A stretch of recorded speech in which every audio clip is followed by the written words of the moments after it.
So sorry. Krista, is that all I've put my hotspot on. My Wi-Fi just dropped me at the last moment. So I'm going to click record now and then click broadcast. So we're good to go. Sorry, everyone. Okay. All right. Okay. I'm recording. We're going live now. Good luck. Hello, everyone. Thank you so much for joining us for yet another webinar. So we're going to be waiting for everyone to just join in. So you can use the chat function to just let us know who you are and where you're from, while at least we're just waiting a few minutes for everyone to join.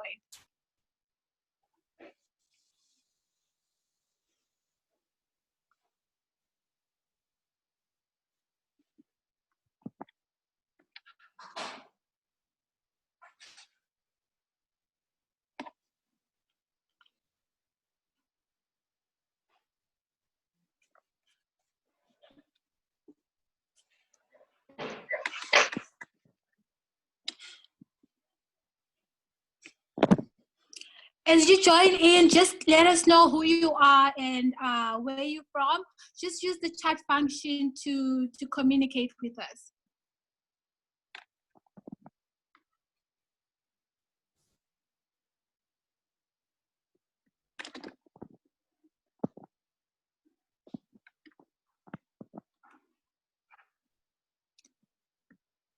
Oh, wow, we've got people from Queenstown, KZN, Johannesburg, Northwest.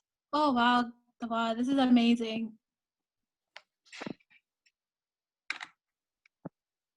Bethlehem, Bosberg, Cape Town,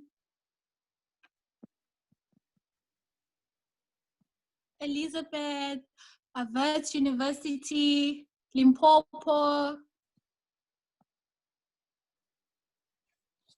Grahamstown, Pretoria, Botswana,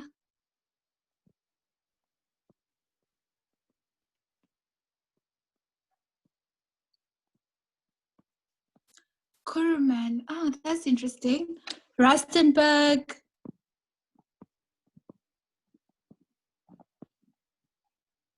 Western Cape, Stellenbosch, Eastern Cape, Centurion. Is that Mafeking? Okay, so thank you so much for everyone for joining us. So today, we have this webinar talk on managing your finances and exploring your financial options. My name is Petronella, the co-director of the Personal and Professional Development Portfolio at Golden Key UCT. So joining us today, our speaker is Landiwe Nhlokwana, an entrepreneur and founding director of a professional financial consulting company, GTT World. So Landiwe is very passionate about enriching educational experiences of students from poor rural communities through her nonprofit organization, ML Centers of Excellence. She has extensive experience in investment services and a regular speaker at women's conferences, community forums, and global events. Her hobbies include swimming, hiking, and then running the 2 Oceans Marathon, and also preparing gourmet meals for a family of 2. So she will do her presentation, and then towards the end, there will be time for you to ask any questions. So remember to use the Q&A tab to post your questions, and we'll try as much as possible to answer your questions live. So now I'm going to hand it over to Landi. Thank you so much, Landi, for agreeing to do this. So yeah, Landi. Thank you, Petronella, and good evening to all the students and all the alumni of Golden Key. When I got this invite, I was really excited because I'm a Golden Key member myself, and I joined when I was still a student at UCT. So I'm very excited about interacting with all of you today. I'm not going to waste any time. I'm going to share my screen so that we're all on the same page. So I have a question for all of you tonight. It's well and good to talk about money, but why? You know, why are you all interested in attending this talk? Why are you all interested in budgeting? Why is it important that you make money one day? And it's important to start there because we all have what we call a money history. We sometimes have money traumas, which are events that trigger the way we behave with money. A money trauma would consist of having grown up with not having money. And so you end up having a terrible relationship with money, for example, because you're always worried about being in lack. Another money trauma could be, in my situation, having grown up with my parents looking like they've got money, but they were highly indebted. And it was only a matter of time before we lost everything, because my dad lost his job, and what we thought was money was actually a lifestyle financed by debt. So I want to ask you, what's your why? Why do you want financial stability? Why do you think it's important to budget, in inverted commas? Why do you think it's important to save money? For those of you who believe in it, you know, so that's always the starting point for me. Why is it important for you to be sitting in this talk today? And that's something you have to answer yourself. But what I will tell you is that where there is no vision, people perish. Now, the image that you see is on the right-hand side, what I would call the Joneses, or the Nkosis, however way you want to put it. But these are the people that we so often call influencers, in inverted commas, or however we want to refer to them. These are the people we see with flashy cars. These are the people that we see taking photos on Instagram with the latest clothing. You know, you name it, you know what I'm talking about.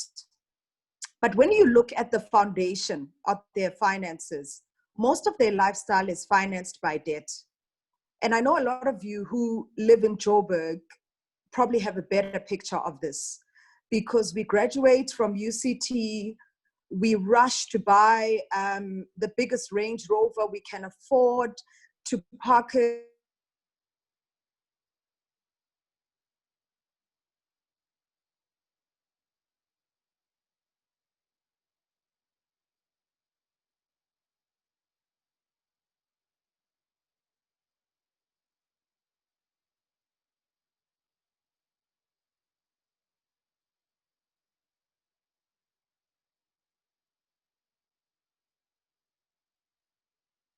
Can I get an indication from someone? Can you still hear me? Sorry, Landy, we lost you for a moment, but you're back now. Okay, sorry about that.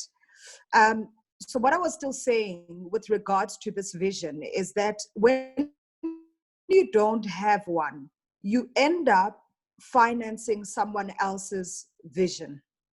And the image on the right portrays that. So I have no problem with creditors. I really don't. I don't have a problem with banks. I just believe that their services, especially their credit division, when you go there and you can't afford that car, or you can't afford those groceries and you buy them on credit, or you can't afford those clothes and you buy them on credit, I believe that people who offer credit are people who have a vision for people who don't have a vision for their lives. So if you don't have your own vision, someone else will dictate how you must spend your money. And that person often comes in the form of a plastic card called credit. What we don't see often is the image on the left-hand side. These are the people who build in silence. These are the people that after graduating will just get a basic car to get them around, to see clients, etc. You know, while they build a solid financial foundation for themselves. They actually pay themselves first at the end of the month. They take whatever they have, 10% into savings, 10% into doing good or charity or whatever, 10% for the long-term investing, and they live off about 70% of their income. And that's why they look like they aren't going anywhere in life. But these are the people that will normally put down half a deposit, half for the market, the cost value of their houses. These are the people that can buy cars cash. These are the people that can enjoy holidays that other people can't. And it's difficult being in that space. It's not the easiest. And I draw on my personal life experiences. When I graduated, I didn't have a fancy car.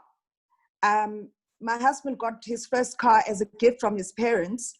And when we entered the gate, you could actually even hear the car from, geez, almost like, I don't know, 150 meters away from the house. It was a terrible car. And whenever we'd attend braais for with our friends and stuff, they'd literally say, why don't you leave your car at home? We'll pick you up. Because our car just didn't match the standard of lifestyle that they all lived. And over the years, we knew what we were getting ourselves into. We had a clearly written plan. We knew when we wanted to buy our first house. We knew when we wanted to buy our first good car cash, secondhand for that matter. And we just stayed the course. But the vision, every time it felt difficult, we just looked to the vision and we kept going. And so a lot of people used to look at our lifestyle and think we're not getting anywhere, but we knew where we were headed. And I'm sharing this with you to encourage those of you who are graduates, those of you who are about to be graduates, and those of you who have just started university. Your financial habits that you observe now will help you in the long term. My husband and I saved up for 4 years for our wedding. It was tough. We didn't go on holiday. We didn't buy any new clothes. We didn't, whenever people were getting married or having babies, we just send a voucher because we couldn't afford it. We were saving towards our wedding. And thank God that we paid for our wedding cash, everything about it. And I mean, if there are any African brothers here, Black African brothers, you know you must start saving now for lobola if you want to marry a Black girl. Just a heads up. He did too. And so after the wedding, literally a couple of months later, we had enough money saved up to even go to the World Cup in Brazil. When we came back from Brazil, we still had money left over, and we put down a deposit for our house. You know, so it pays to have a vision. It may not look good. It may be painful along the way, but I want to encourage you to start writing it down now. What is it that you want your money to buy you one day? So you're going to graduate, you're going to work. What do you want to do with your money? One of my biggest dreams still is to build my mom a mansion while she's alive. You know, I want to help my sister realize her dream of building 3 schools. Those are the things that I had written back in the day already. So it's important. I'm emphasizing this because everything else is going to follow from your vision. I want to also spend a little bit of time talking about debt. And I ask, it's a question, it's not a statement, but is debt modern day slavery? The difference being that we're not walking around with chains that everyone can see. We are walking around with invisible chains. Why do I say that? Or what has led me to think of debt in that manner? If you really want to know who owns the car that you drive that is bought on hire purchase, or the house that you live in that is bought on hire purchase, just miss 1 or 2 months payments and the real owner will come knocking on your door. In this case, they'll pick up the phone and phone you. So my question is, if you really own it and you're really free, then why the reminder when you miss a payment of who the real owner is? That's food for thought. That's something for you to think about. Another thing with debt that makes me uneasy about it is that when we look at the statistics in South Africa, about 23% of South Africans, it could be less, because this was about a statistic of about 2 years ago, I think. About 23% of South Africans rarely have money. That means the rest of us are privately insolvent. We're broke. And the easiest way to determine whether you really have money or you are solvent is to take everything that you own. When I say own, I'm not talking about anything that you owe anyone else. So yes, you can take the market value of a property, you can take the trade-in value of a car and add it to your asset base. That's fine. So everything that you own, including your investments, including that painting from your dad, your grandfather, that is worth I don't know how much. So tally up all your assets. And then take your liabilities, all of them, if you have. I hope none of you have any liabilities. If you have liabilities, tally all of them. And now you must also include the total bond value of your house, how much you owe the bank and how much you owe the bank for your car. Now take the total of your assets, less the total of your liabilities. That number that you get, if it is positive, it is healthy, it means you are solvent. Of course, you can improve it. But if it is negative, you are privately insolvent. You don't have money. And you need to do something about it. So debt, you need to think very, very carefully about. Because sometimes saving towards something may work out better than the interest you have to pay when you borrow. And we'll have a look at an example later that will help you understand some of the angles around debt. So that's food for thought. Now, I want us to also touch on a little bit on the different service providers there are out there. Because some of the mistakes that we're making when it comes to our money is that we may not necessarily be engaging the right financial services provider for our needs. So this will help us have a look at who to talk to and for what. I've put there 3 financial services providers: Capitec, Sanlam, and Allan Gray. Not because I'm affiliated with them or I get commission or anything, I'm not. They are for example purposes, and I emphasize that. So what you will see here is that we've got Capitec, that's a bank. We've got Sanlam, that's an insurance house. And we've got Allan Gray, that is an asset manager or an investment manager. What is the difference between the 3? The difference between the 3 is that you go to a bank for your transactional needs. So you put money away, you can withdraw it, you can make payments online, you can make purchases online, etc. That's the real reason for a bank. And if you want to be one of those people that want to be indebted, you can go borrow from the bank. That's why we interact with banks. An investment manager or an asset manager, we go to, like the name says, to invest, to put money away for a rainy day, for your future children, for your future car, your house, your mom's 60th birthday, your retirement savings, to fund Golden Key Society one day, whatever your goals are. But your goals will be driven by your vision.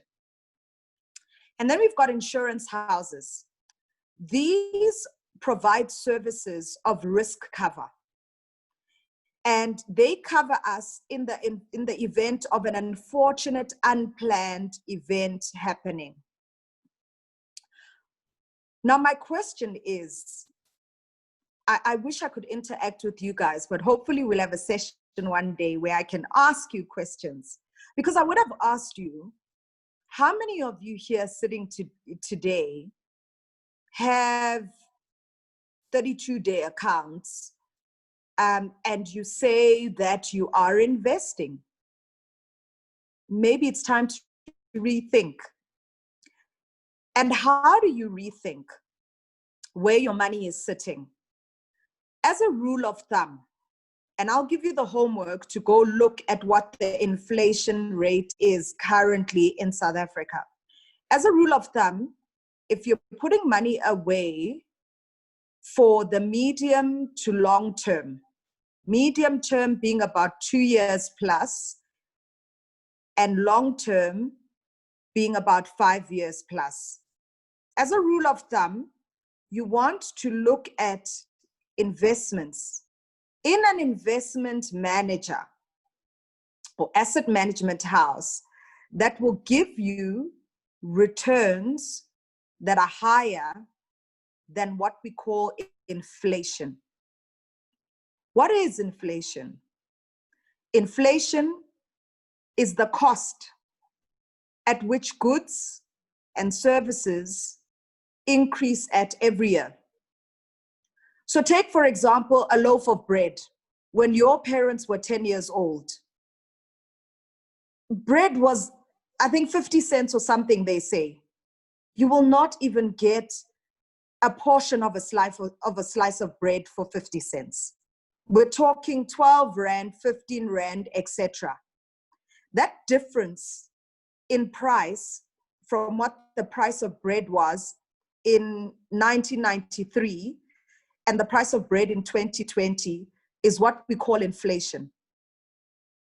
Why do I say that when you're putting money away, you want your returns to be higher than inflation? Because we want your money that you put in today to still have the same value when you take it out 10 years from now. I hope that's clear. If I'm not, ask me a question later during the Q&A session. So as a rule of thumb, if you're putting money away for the medium to the long term, we want your returns to be slightly higher than inflation to preserve what we call the buying power of your money. Now, I've often heard people saying they are taking out funeral policies as a form of investment. I'm not sure, because if you're investing, the joy of investing is that you can access your money while you're still alive and enjoy it while you're still alive. I'm not sure how a funeral policy you will enjoy while you're alive, because you need to die and you won't enjoy it. It's the people that are left behind if they get to enjoy it. So I say that because when I grew up, I mean, my mom had about 5 funeral policies. There's this advert that's always on TV at the wrong time that she used to listen to. And there's different kinds of adverts like that. Like, you know, there's someone always standing by a graveyard always telling us that in the unfortunate event, will your family be able to buy groceries? We can give you airtime, we can do this. And my mom just thought she needs 5 of those things because for some odd reason, her kids can never bury her. One of the other reasons she gave was, but it's an investment. When she's gone, we can enjoy that money. I did a simple calculation with her. And I said, Mom, take out your calculator. First, she wrote down a list of all her policies and how much they would pay when she dies and how much she was paying in contributions. And so I said, take out your calculator. Let's say that you're going to live, this was about, 10 years ago. And I said, let's say you're going to live until you're about 110. So take your premiums, multiply them by 50 years, by 12 months and 50 years, and keep that figure. And then tell me how much they said they're going to pay out. And she was like, oh my goodness, I'm going to end up paying way more than what I'm going to get out. And I said, exactly. So you keep donating all this money and you've got 5 of these things. And that was her turnaround moment. And she rethought her strategy. I'm not saying funeral policies are wrong because they are risk cover. We don't know when we will leave this earth. Granted. But there are other ways. With the kind of premium that she was paying, she could have afforded what we call life cover. And with life cover, they will pay out a certain portion for the funeral, and there will still be money left over for my younger sister to continue her university studies, or whichever one of my sisters that wants to use that money to buy a car or buy a house or whatever. The total of those 5 premiums she was paying for a funeral policy was less than what she would have needed to pay for life cover. So again, why are we taking out these policies without an understanding? Do you see why I emphasized the vision? Because if you've got it written down and you say, in the event that something goes wrong with me, I want to leave, I'm a student right now, or I'm a graduate or whatever. I don't have enough now that should something happen to me, I want to leave a bit of cash for my mom or my sisters, or if you're married, your husband or your children. That's part of your vision. Because when you've got that blueprint, any financial services provider you interact with has got to talk to that vision. And if they don't, you take your vision and you walk away. I find it quite fascinating that we're always willing to talk to a financial planner, for example, that wants to sell us something that's not in our vision. And yet, when we go to a doctor, we don't allow the doctor to treat us for something that we're not sick of. That's something to think about. That we're quite liberal when it comes to our finances. Like anyone talks whatever they want, they pick up the phone, they sell us products, and we're just so gullible. And yet, you never go to the doctor and you've got a migraine, and they say to you, no, but I think I should give you treatment for your teeth as well. They don't look as white as they should. But we allow that with our finances. So I hope with this understanding, you will start thinking about which financial service provider to engage and for what service. Unfortunately, we don't have too much time to dive into the different types of things that you'll find at the different financial services providers. There's things such as financial advisors, even there's two types. There's ones that are tied with certain institutions, and then there's ones that are independent. That's also worth thinking about, and how your decision making, how you get to who you use at the end. If we've got time, you can ask me questions about that. I want to talk about financial products.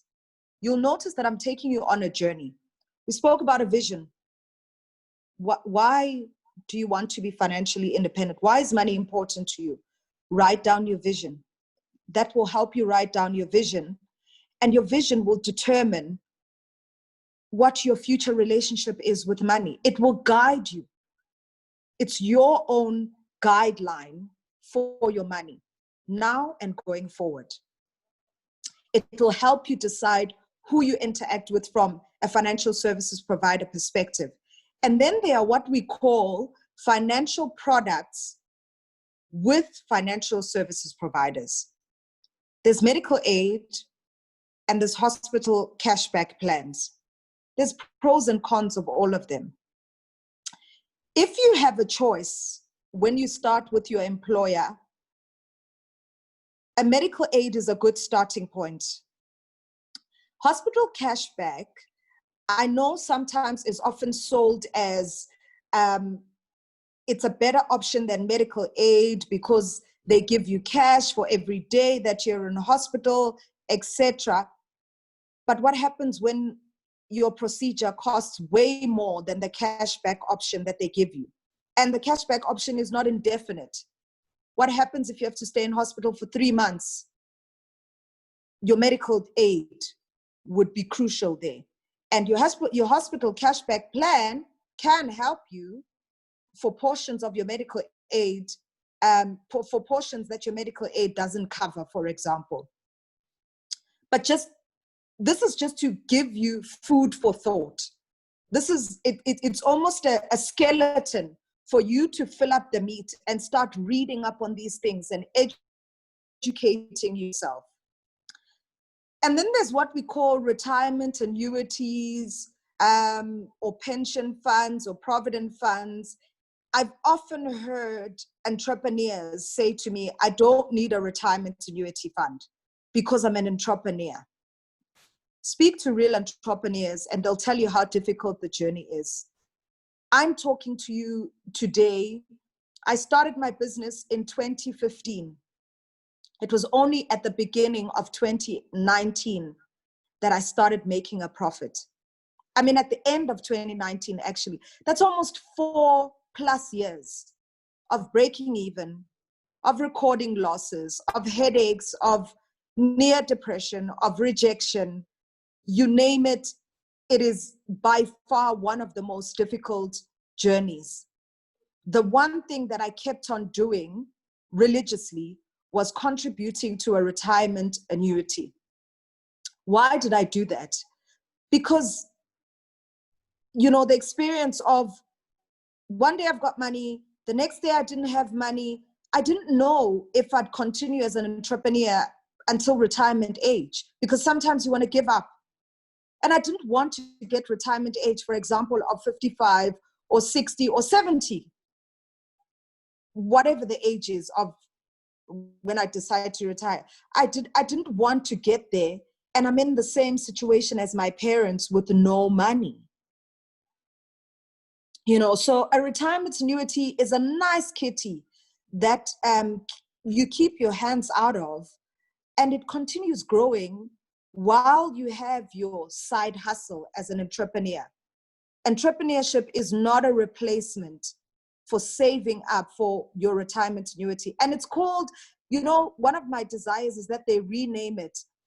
The name retirement annuity can be misleading because people don't retire nowadays. They must call it something like a later life account or something. It's one of those fallback things. It's one of those comfort things that when you log into your online account and you look, you're like, hey, this month has been a tough month. I've paid bills, etc. But I'm not really broke, because I've got a couple of hundred of thousands sitting somewhere. So that's a great thing of having something like that. We've also got life insurance versus funeral policy. I gave you an example about that. As far as possible, especially in your positions when you start working, now some of you have an allowance. It's worth considering. The earlier you start, the better the premiums. I think PPS, if I'm not mistaken, has something for students as little as 50 Rand or 100 Rand. I can't even remember, but that's life insurance. And it's got various types of covers. You don't need 7 funeral policies. I'm probably talking to my fellow Black sisters and brothers out there, because if you've got parents like mine that swore by funeral policies, it was like your bread and butter. Just tread carefully, probe a little bit more. With the premiums that you're paying for a funeral policy, for a payout of 100,000 or 50,000, could you potentially get a life insurance cover that is going to pay out 200,000 or 250,000 for the same kind of premiums, or 10 Rand more? Just find out. And then we've got the difference between investing and saving.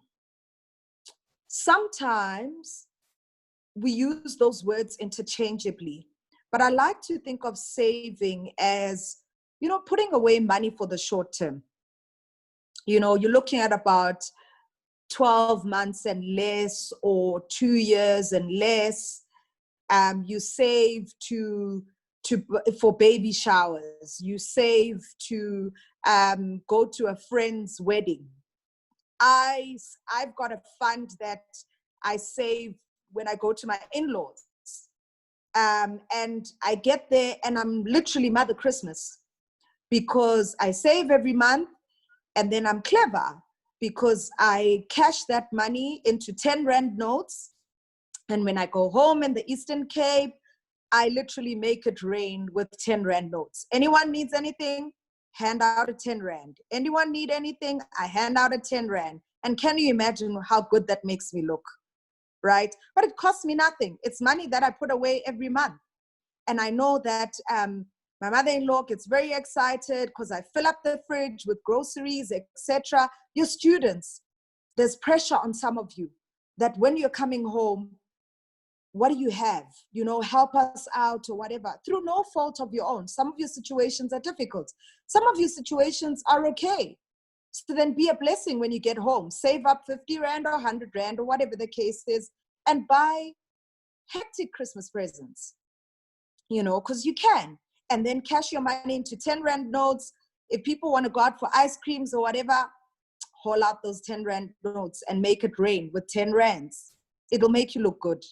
Try it. So your savings account can be used for anything.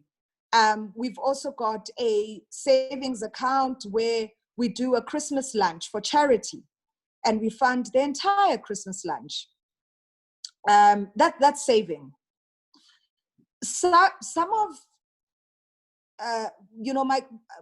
some of the tricks that I learned about saving, I learned from my grandmother. She used to put money in her bed, between her base and mattress. I wouldn't recommend that, but if you must, start somewhere with your saving.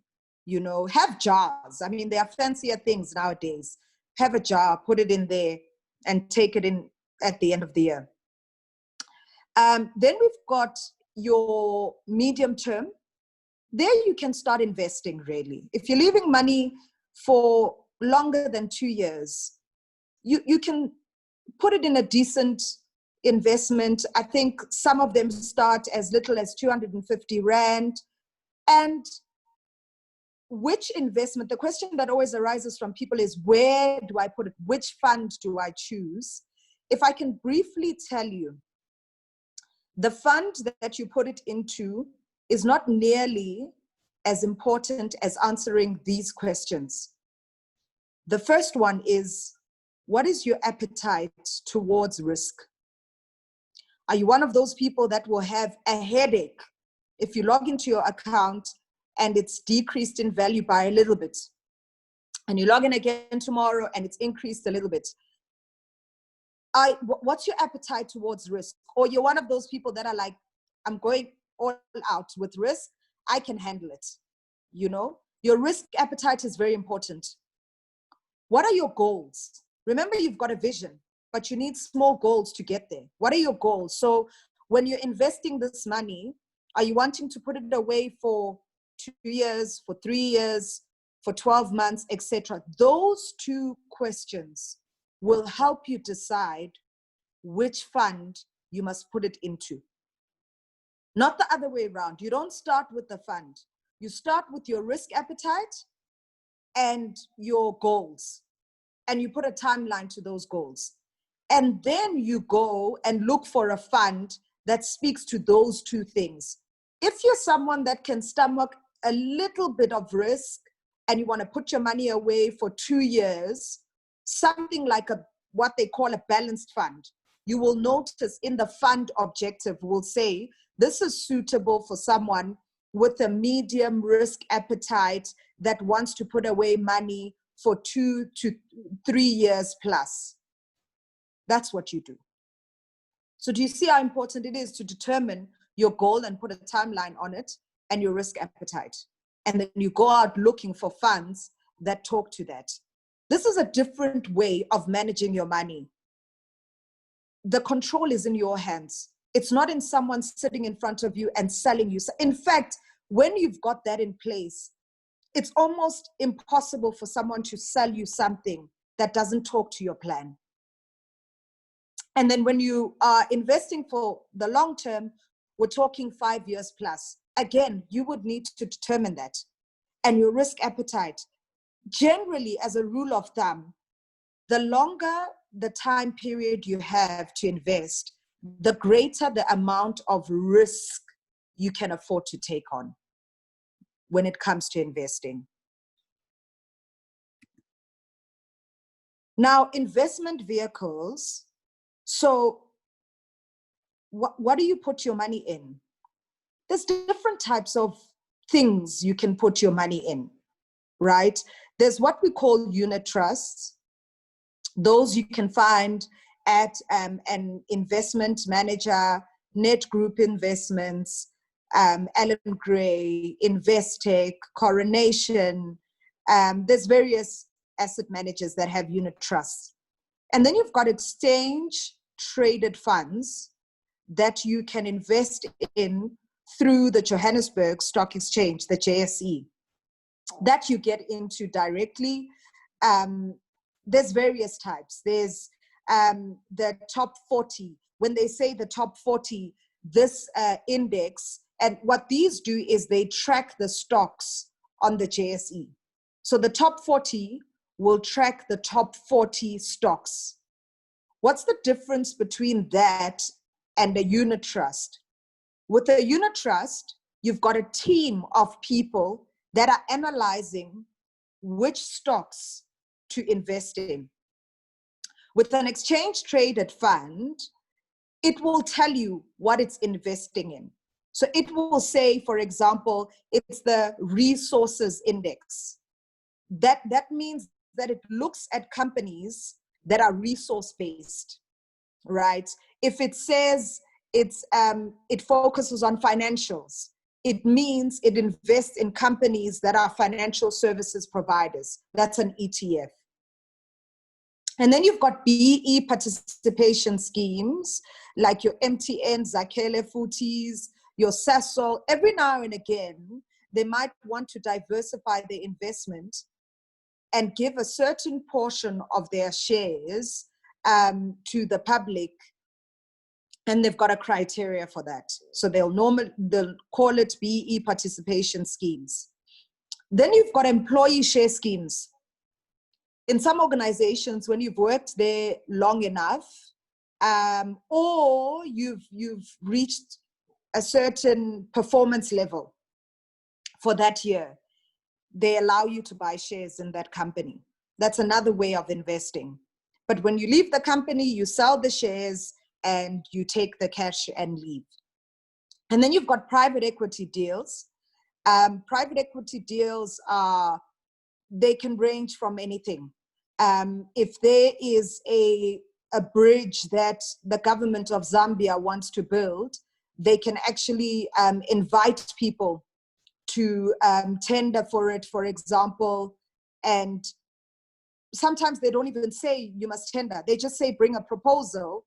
And if you've got the funding for it, you can invest in that bridge and then get your returns by putting a toll there that people pay every time they pass through there. That's private equity. And there's certain companies that are set up for private equity investments, such as Sango Capital, for example. One of the other ones as well is stokvels and group saving schemes. I belong to about 3 group saving schemes. Sorry. 2 of them are in South Africa, and 1 of them is outside South Africa. Why do I like such schemes? They are not my main form of investing, but it's nice to just have a common goal with a few people. There aren't more than 6 in the ones that I participate in, and they range from 2,000 Rand to 10,000 Rand a month. We all collect the money, and then we decide where we are putting that money in. Some of the kitties are sitting in unit trusts. Some of the kitties, we've put money in farms, and some of the kitties we're looking to go into property. Starting small, we might buy a small little flat somewhere and rent it out, and that's how we realize our returns. And then we've got trading, which includes Bitcoin. I'm hoping I won't get a question about this one. Is it good or is it bad? I don't know. I don't have the answer. But what I can tell you about these kind of things is that tread carefully, because a lot of them come in the form of network marketing. Recruit that one, who will recruit this one, who will recruit this one. Very often they are network marketing and not necessarily trading yourself. Then there are trading platforms where you are going online and you are buying and selling shares yourself, right? You can absolutely learn that skill. Do you know what you're doing? You would have to answer that question. Can you start small and teach yourself? Absolutely, no problem. Can you make money off it? I've seen people do it. Do I do it? I haven't started. I don't. Because I wouldn't potentially know what I'm doing. Maybe I'd probably get excited that the share for oil companies has gone down and I quickly buy, and then tomorrow it falls even worse. I'd like to believe I can stomach a bit of risk, but not that much risk. Again, the famous one being Forex trading. Yeah, teach yourself. I say teach yourself for the longest time before you, let's not call it play, before you explore with your own money. Teach yourself, learn, and then take it from there. Because there are professional traders and they are sitting in banks, they are sitting in investment firms, and their job literally is to execute what analysts have looked at for months and sometimes years, and come to a decision with portfolio managers. I'm not privy to that information when I'm sitting as just a mere trader with my laptop. So teach yourself and trade carefully. I'd like to end so we can open up for Q&A with an example. And this example will illustrate the returns that you can get in spending your money wisely, but it will also it will also illustrate what debt can do. Let's call, there were two friends, an accountant and a chef, and they started to invest at the age, they started to invest at the same time. Sorry, I'm not seeing my screen clearly. Okay, so two friends, an accountant and a chef, and they started to invest at the same time when they were 20, and both wanted to access their money at the age of 60. In fact, they made a decision to invest at the age of 20. So let's assume I'm 20 and Natasha's 20, and we sit and we decide that we're going to invest. And we want to access our money at the age of 100. So then they decided to invest 100 Rand per month, and the interest that they receive per annum is 12%. Remember, it's an example. I'm not saying this is what's happening now. Let's look at what happens. So if you take the first column on the left-hand side, let's look at that first, right? The chef says, I am going to start at the age of 20. I'm starting today. We are 20 and I'm starting today. I'm going to invest 100 Rand, but I'm going to stop when I am 50. And the accountant says, no, man, I've still got time. I've just started working, want to enjoy my money, want to make it rain a little bit, want to get a Mercedes on debt. Yeah, man, I've worked hard. I just want to chill a little bit. I don't want to save yet. I think I'm going to wait until I'm 30 to save. So you get the scenario. The chef says, I'm starting today at the age of 20 with 100 Rand a month, and I'm going to stop when I'm 50. The accountant says, no, I'm starting 10 years from now when I'm 30, and I'm going to push until I'm 60, right? So if you look at the number of years they both contributed, I'm now in the third column. They both contributed for 30 years. The chef contributed from the age of 20 until the age of 50. That's 30 years. The accountant contributed from the age of 30 until the age of 60. That's 30 years. The number of years for the chef that the money is growing is 40. Because at the age of 50, the chef did not withdraw the money. He just left it there. He stopped contributing at the age of 50, but he left it for another 10 years because he wanted to see what would happen.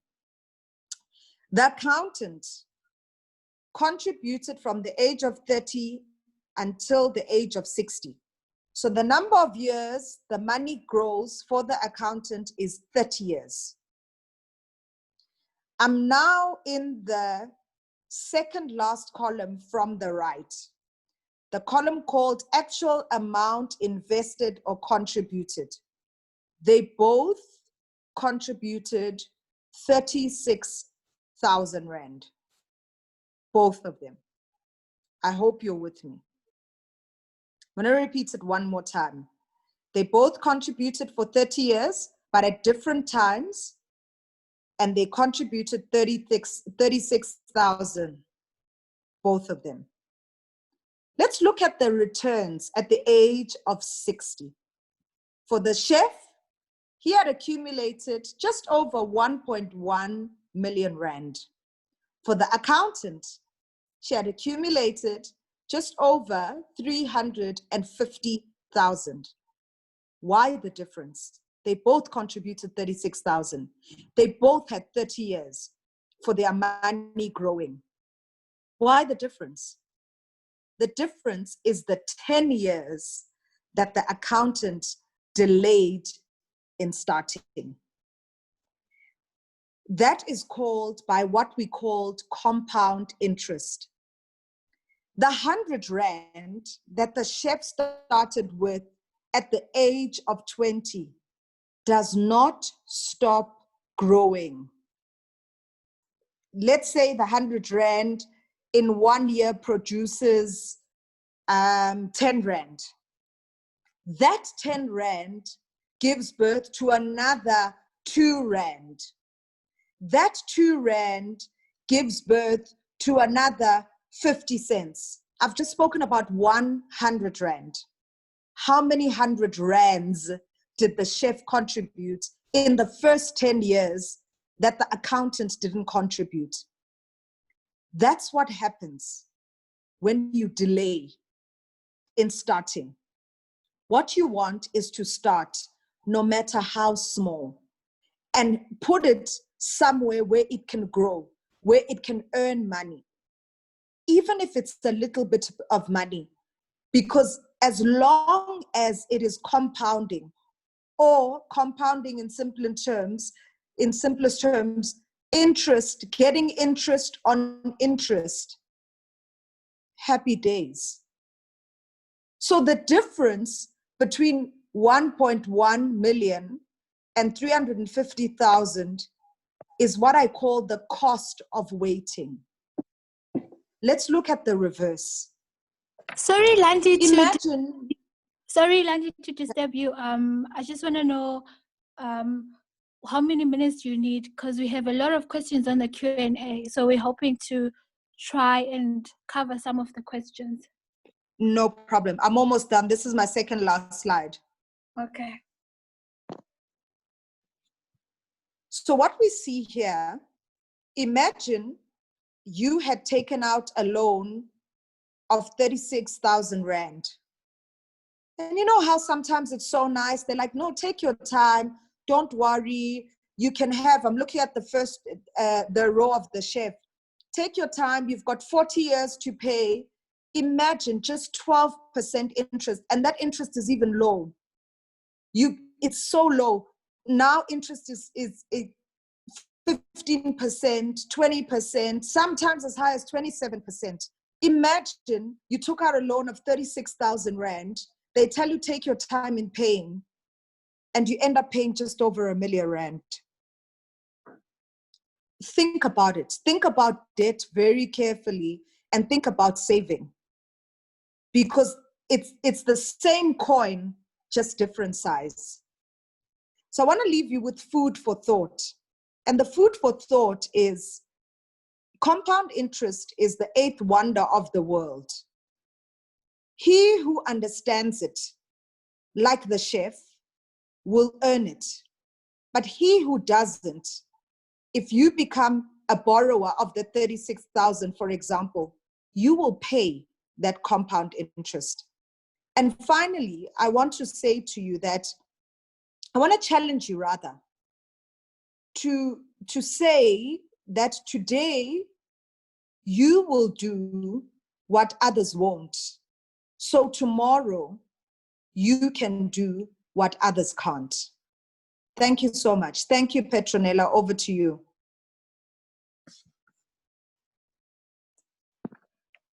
Oh, thank you so much. So now we're gonna do our Q&A questions. We're gonna try to cover as much as we can, but we have little time. So I'm just gonna try and answer and ask a few questions and ask Landy to answer them. So the first question is there good and bad debt? I was hoping I wouldn't get that question. So I hear there is good debt. And people often say that good debt is something like a house, because otherwise you won't have a place to live in, etc. I don't know, but I hear the argument.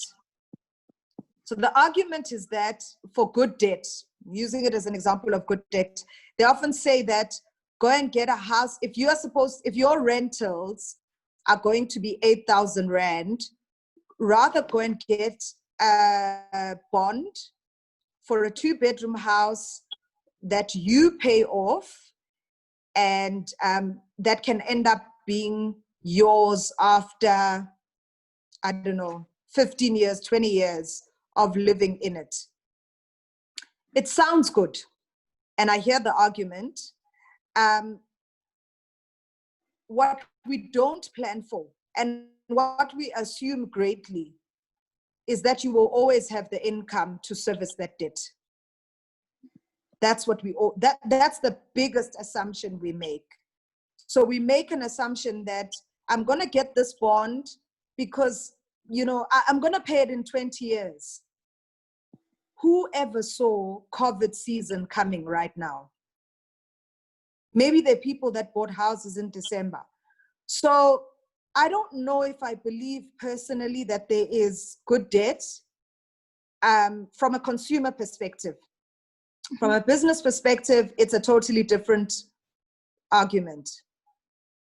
But I'll leave that for you to think about. Okay, thank you so much. So we have an interesting question here that asks, are banks the best financial institutions to invest money at compound interest, or is there other institutions that offer better compound interest? Sure.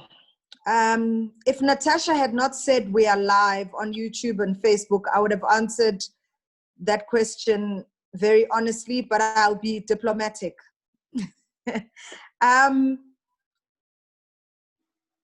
So a bank is an institution that you go to for transactional purposes. The bank doesn't really manage your money. Let me give you an example. When you give your money to Nedbank and you say you are putting it away in an investment product, Nedbank doesn't necessarily manage your money. They've got an asset manager called Net Group Investments. Now, my question to you would be, why don't you go to Net Group Investments directly? Because the bank acts as a middleman, for example, for Net Group Investments. So you also have the ability to go to Net Group Investments yourself. So a bank's strength is not in managing your money. A bank's strength is loaning out money, keeping your money for you. You know, that's their strength. Whatever else they can't do, they outsource to their asset manager. I hope that answers your question. Yeah, thank you so much. And there's been more than one question that is talking about debt. Like, what if you're already drowning in debt? What can you do to either get yourself out of debt, or just how can you go about that situation? Then you are in the right place. I was almost blacklisted as a student, believe it or not. And I was studying accounting. Can you imagine what a disaster that was? And I was almost indebted because my parents couldn't afford clothes for me, like the basic necessities, guys. So I took out an Edgar's card, you know, and then I got excited and I saw the YDE naked sale and I took out a plastic card there. And then I had people that really loved me, my dad's friends and stuff, that would send me money. And as the bank saw, as time progressed, that I was getting slightly more money, they gave me a call and said, want to give you a loan for 5,000 Rand. And I was like, wow, that is free money. I am taking it. So, I mean, it was shambles. I couldn't service any of that debt. I was almost, as I said, I was almost blacklisted. And I was just in a hopeless situation. And that's one of the reasons why I'm so passionate about educating on finance. So first of all, to the people that are indebted and are here, do not despair. My starting point was make a list of all your debts, the balance, the interest rate, and how much they want you to pay on a monthly basis. And then look at realistically, not the fact that your aunt somewhere is going to give you money you're hoping. Realistically list how much you get on a monthly basis. If you get 1,000 Rand and your debt repayments are about 1,005, there is no point in saying that you're going to use that entire 1,000 Rand to pay off your debts of 1,500 commitments. You want to be realistic. You need to eat. You need toiletries. Toiletries are not a luxury. They're a must. You need to bath and smell all right and brush your teeth. And you need to eat. So to say you're going to fast is also not realistic. So what I would do is, it's going to be a tight season for you, but it'll be worth it in the end. So if I had debts, let's say my repayments are 1,005, I get 1,000 every month. I'd actually say I only have 500 Rand to service my debts. And then I would split that 500 Rand, starting with the one that has the highest interest rate, not balance, because the interest rate is what will make it grow more than it should. So the one with the highest interest rate, I would pay slightly more. And then I go down my list. Whenever I get extra money, I throw it in there. That's what I would do. 500 Rand you use towards all your other expenses, because what you're doing there is, when you're desperate, you can't think straight. So to say you're going to take the entire 1,000 and take it to your debts, you end up borrowing from other people again for your livelihood. So be realistic, and then also speak to those guys and tell them that, guys, I promise you, you don't say to them you've got 500 Rand, because they'll want that entire 500 Rand. One creditor will want all of it. You say to that creditor, I've only got 80 Rand. I am so sorry. A creditor would rather take something than nothing. And when your finances change, then you also improve. That's how I could get myself out of my mess. I mean, there was some that I committed 50 Rand. And I couldn't believe it when I paid it off. It took me long. It was not easy, but whenever I'd money. Can you hear me, Petronella? Yes, we can. Yes, we can. Now it's Okay. better. Yeah. Perfect. Yeah, so I hope that gives those students help. But the most important one being, do not despair, do not judge yourself. You will get out of it if you are committed to getting out of it. Yeah, definitely. Thank you so much for that.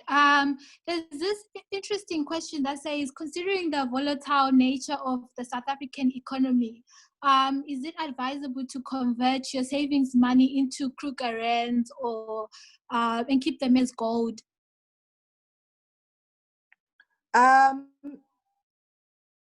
My question to that person would be, how stable do you think Krugerrands are as well?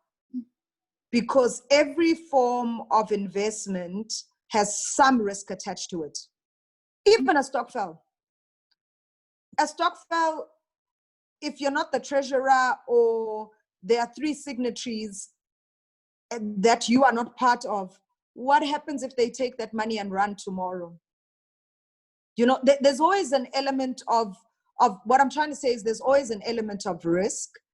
So I think my advice would be, yes, diversify. It is important.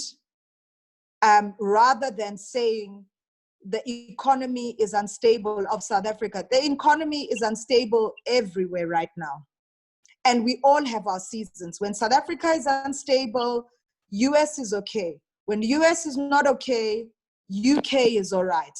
You know, so we all have our seasons. My thought would be, diversify so that you also learn how different investments perform. Yeah, thank you so much. I think I'm just gonna ask one last question because we're running out of time. So I saw two questions that we were wondering: how can one just start investing before graduation? Like, do you have tips that one can use or platforms that are very good to start saving at an earlier age or earlier time? Absolutely. I mean,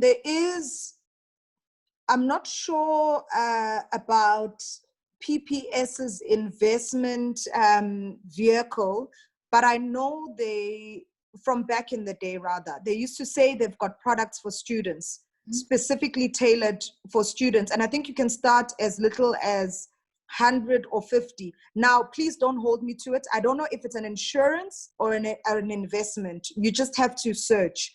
And I know Sanlam also used to have Sanlam Glacier. In fact, Glacier, let me correct myself. Glacier is the asset manager for Sanlam. They used to have premiums as low as 200 or 250. Alan Gray's minimum, I think, is 500 Rand. You know, so it's worth a shopping around. If you don't even have those 250s or those whatevers, then by all means, I agree you can use your savings pocket or whatever to accumulate that money to then take it to a savings vehicle where you meet the minimums.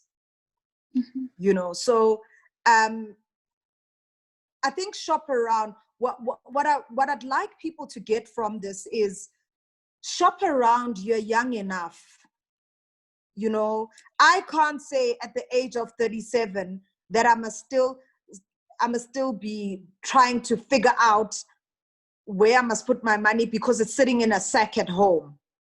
Then we need a special session for you if you are at my age and you still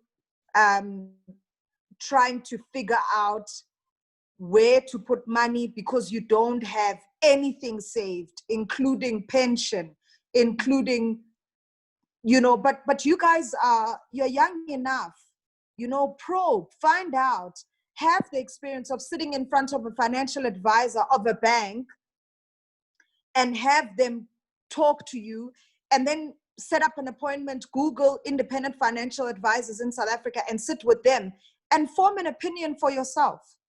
You know, and I'm available for people that I won't advise, but I can guide you. You know, if you drop me an email, you can get my details from Petronella.